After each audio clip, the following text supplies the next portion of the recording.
Perdre la vue, ce n'est pas perdre la vie. Je me nomme Koufi Aka Armand, mais j'aime bien qu'on m'appelle Armand Aka, tout simplement. Je suis instituteur au centre d'éducation et de formation d'insertion des aveugles de Tomodi. Donc, je suis enseignant non-voyant. Né le 13 août 1978 à Abangoro, cet enfant de père instituteur et de mère ménagère contracte une malformation visuelle congénitale qui va conduire ses parents dans plusieurs hôpitaux. Quelques mois après sa naissance, il perd la vue à la suite d'une opération chirurgicale. Par fin, j'ai regretté, il dit que si on s'avait laissé comme ça, parce que personne ne sait la volonté de Dieu. J'étais resté comme ça. J'ai regretté, mais on a déjà fait. Sinon, l'opération n'a rien abouti. Et j'ai commencé à prier pour lui. Il m'a dit, maman, prie pour moi. Il se peut qu'un jour, Dieu pourra me faire voir. Dès son jeune âge, le jeune Armand Aka refuse son handicap et décide de se battre contre les vicissitudes et autres railleries de la vie dues aux personnes dans son état. Il se met en exergue dans toutes les situations qui se présentent à lui. Il voulait qu'on le traite comme un voyant. Donc quand tu joues au ballon avec lui, je lui dis non, il faut rester. Il dit non, lui il va monter pour aller jouer à attaque. Quand il veut porter ses habits même, il prend une chemise, il me demande, ah ça c'est rouge non? Ou bien ah ça c'est bleu, et ça c'est comme ça. Il dit oui. Pour finir, il dit mais pourquoi tu me demandes alors? Son cursus scolaire se fait sans embûche et ses aptitudes attirent l'attention de ses enseignants. En 3 années, il boucle tout son cycle primaire au lieu de 6 ans. Lorsque vous échangez avec lui, vous n'avez même pas besoin de faire de test. Il est intelligent. Je pense qu'il est dans la vague des personnes normales. Parce que quelqu'un qui va à l'école, qui obtient son bac et qui enseigne, on n'a pas besoin de douter de son intelligence. C'est aussi clair. Donc ce jeune homme, j'ai échangé avec lui. Il a un très bon niveau. Ce sont des gens qu'on appelle des gens super intelligents ou surdoués. Avec le comportement que l'enfant avait, on constatait que l'enfant avait vraiment l'intelligence. Il a eu des camarades qui ont dit que non, il y a école des aveugles, que ton enfant, comme ça, tu peux l'amener là-bas. Puisque tous ses frères partent à l'école, lui il va rester. C'est là qu'il est parti d'inscrire. Et quand il a inscrit, en tout cas, il était pas mal. C'est comme ça que ça a déroulé. Ils ont été mes élèves au cycle primaire. Armand, il assimile vite ce qu'il apprend. Surtout au niveau des jeux de dames et d'awalé. Ça, il assimile très vite. Bon, concernant l'école normale, comme je l'ai dit, il assimile bien. Il est bien en anglais, en maths. Bon. En tout cas, c'est quelqu'un qui est bien social. Il peut passer toute une journée en train de s'amuser au jeu de dames. Ça, et nous, on profitait de la situation par moment parce que quand il est assis là-bas, les retombées, on partage tous. C'est un potentiel. Et vraiment, il n'y en a pas deux. Il est le seul à pouvoir jouer sur un tableau normal avec des personnes valides. Une chose va attirer l'attention de tous, son attitude au jeu, et particulièrement au jeu des dames. C'est un mystère. C'est même un rappel. Tout est parti de mon père, hein, le jeu des dames. Lui-même, c'était un amoureux fou du jeu des dames. Quand il a pris sa retraite, il s'est retrouvé au village, disons à Bangourou. Et de temps en temps, on allait le voir, Armand même allait le voir. Et étant à la maison, il apprenait comme ça que, ah mais tiens, ton fils là, mais il joue d'amis, mais il est très fort, il gagne tout le monde à Bangourou ici. Il dit, oh comment? Moi, le petit là, il gagne qui? Mais je vous assure qu'il a affronté Armand. Et Armand ne lui a pas fait des cadeaux. On était tout petits, hein. Et c'est le vieux, notre papa, qui aimait jouer beaucoup au jeu des dames. Et il avait un damier à la maison. Donc, quand il joue, bon, souvent moi je prends le jeu de dames et puis bon, je m'amuse à placer les pions, je joue seul. Et c'est là qu'un jour lui aussi, il a dit, bon, à moi de lui apprendre à jouer au jeu de dames. Il a vite assimilé. Ça, il faut dire la vérité. Pourquoi il dit donc que son apprentissage était très rapide. Et à la maison, moi, ça m'énervait parce qu'il me gagnait. La Fédération de jeux des dames analyse ses capacités et se prononce sur son jeu. Le jeu de dames, c'est un sport. À la différence du football, du handball ou du basketball, qui sont des sports physiques, où on demande un déploiement de muscles. Ici, c'est plutôt la promotion de l'intelligence. J'ai pratiqué même dans le cours du rêve une partie des dames.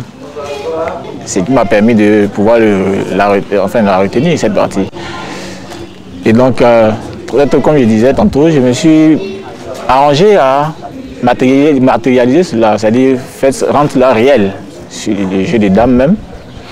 Et en tout cas, avec cette partie-là, quand je m'arrange toujours à la construire, les gens ont toujours des difficultés à me battre. Soit je les bats, ou à défaut c'était un nul. En tout cas, pour le niveau que j'avais dans le temps et pour le niveau de ceux avec qui je jouais, c'était comme ça. Et donc, c'est petit à petit, à partir de cette partie-là, j'ai commencé à développer d'autres jeux en croisant des adversaires différents. Parce qu'il y a d'autres qui étaient, le niveau allait de plus en plus haut, puisque je croisais d'autres qui étaient plus forts. Et quand ils trouvaient en tout cas d'arriver à déjouer cette partie-là, il fallait à partir de cette partie aussi développer d'autres choses pour contrer, ou bien pour combler les déficits que cette partie renfermait. Une partie qui m'a permis d'avoir l'essentiel même du jeu des dames. Je ne sais pas si un jour vous aurez l'occasion d'aller à Bangourou. Avant est très connu à Bangourou. Parce qu'il a gagné tout le monde à Bangourou. Retour à Yopougon-Si DC Terminus 42, un des meilleurs clubs de jeux de dames de ce pays. C'est ici que Armand Aka s'est fait un nom dans le cercle des champions. Je crois que nous qui pratiquons le jeu de dames, c'est un phénomène pour nous. Et c'est quelque chose d'inexplicable. Si vous ne le fréquentez pas, vous ne pouvez pas véritablement pouvoir croire de vos yeux ce que vous voyez. Mais je pense qu'au niveau de la technique même, il est très avancé. Déjà que nous qui avons la possibilité de voir le jeu et puis de mettre en place nos stratégies, nous avons donc des difficultés pour pouvoir le faire. Lui qui n'a pas cette possibilité-là, comment se fait-il qu'il arrive à mettre des stratégies en place? Vraiment, c'est inexplicable. Moi, j'appelle ça, disons, c'est un don de Dieu, une grâce de Dieu pour lui. Je crois qu'il est phénoménal dans ce contexte-là. Il faut être franc, c'est ici que mon niveau s'est vraiment bonifié. C'est vraiment bonifié ici parce que il y a des très bons joueurs ici.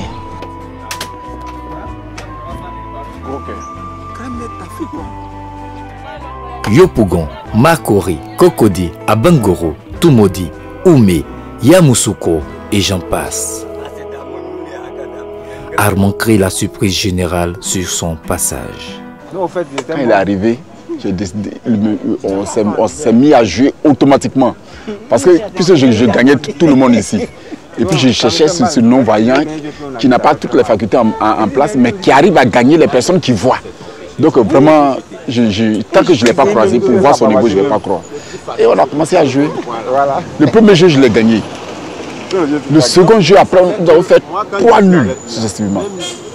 Le 4e jeu, il m'a gagné. Et quand il m'a gagné, le jeu qui a suivi, en tout cas, je l'ai mis dans une position où il était obligatoirement, totalement mort. Tout le monde pensait qu'il était mort. Mais par miracle, je ne sais pas comment le monsieur a joué, il a annulé la partie. Je le salue. On a fait un autre jeu encore. Cette partie encore, il a tout fait encore. Tout le monde disait qu'il était mort. Il a annulé la partie encore. Je le salue encore. Et le dernier jeu, on a joué, il a gagné. Vraiment, jusqu'à présent, je réfléchis comment le monsieur joue, comment il a appris à jouer, comment quelqu'un qui ne voit pas comme nous, mais il arrive par la main, par les toucher, pour voir la position des pions seulement. Et il arrive à calculer pour nous battre.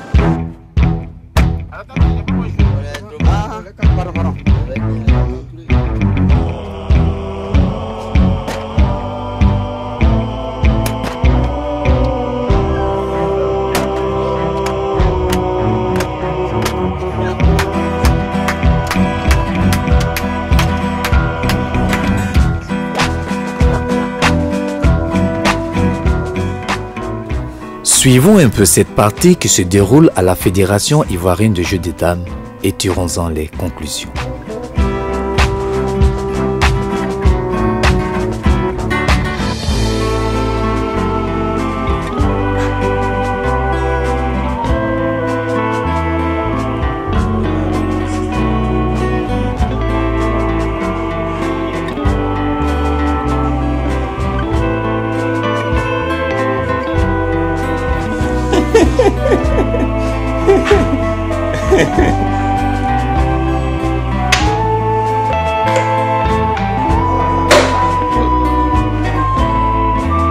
C'est d'abord un jeu plein d'émotions parce que le premier jeu qu'on a effectué, l'intention n'était pas vraiment de mesurer la force de ces pions.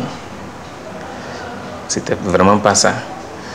Et c'était de voir dans un premier temps si c'était vrai. S'il poussait juste, s'il bouffait juste, s'il se déplaçait bien. Et grande a été ma surprise de voir que il a réalisé ça sans problème. Il est vraiment doué, vu son handicap. Il est vraiment, je peux dire qu'il est vraiment doué parce qu'il arrive déjà à s'engager dans certains systèmes de jeu. Et puis il est conduit jusqu'à la fin. Il a du potentiel qu'on peut exploiter. On peut exploiter et puis faire de lui un champion. Et je voulais interpeller les autorités, par conséquent. Parce qu'il m'a dit, docteur, j'aurais bien voulu aller le plus loin possible. Pourquoi pas faire un doctorat? Mais les conditions didactiques, matérielles n'existent pas. Aujourd'hui, dans toute la Côte d'Ivoire, Armand est une référence à la pratique du jeu des dames. Il continue de braver les épreuves et a franchi les barrières que lui inflige la société. Pour les non-voyants, il est une fierté. À présent, ses ambitions sont claires. Mettre son talent et son expérience au profit de tous les handicapés pour qu'ils sortent de leur complexe. Grâce au jeu de dames et au fait que j'arrive à battre les véritables challenges qui se présentent à moi, les gens finissent par comprendre que ce n'est pas par la vue qu'on exprime ce qu'on a dans la tête. C'est simple, ça veut dire quoi? La vue, elle est indispensable, elle est importante, c'est l'œil. Mais perdre la vue, ce n'est pas perdre la vie.